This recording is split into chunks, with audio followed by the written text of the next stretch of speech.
अरे रहुए ले जाइए हमरो इच्छा कि कोनो शौक बता देख ली जांच के जांच के कि हम हाई दीवाना कली कांच के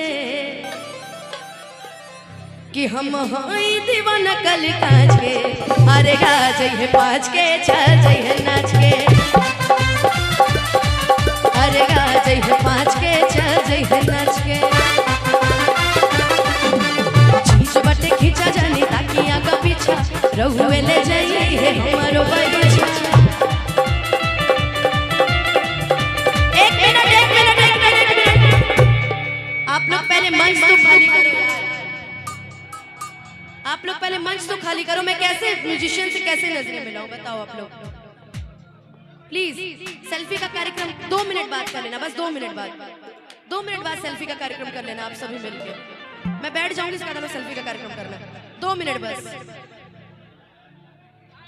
और आप बैठाइए कम से कम 2 मिनट बस। आप लोग जगह पे अपने अपने बैठ जाइए।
ताजा गुलाब खाने खिलल बदन बा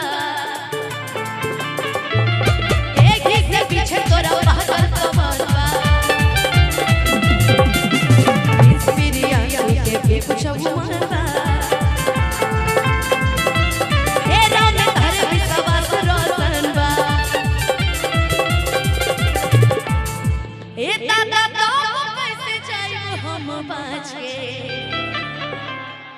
अरे बाँच के बाँच के अरे अरे अरे वाह कि छपरा में छुई त कुछ न भई अब बागी बलिया से मन हम खुश न भई छपरा में छुई त कुछ न भई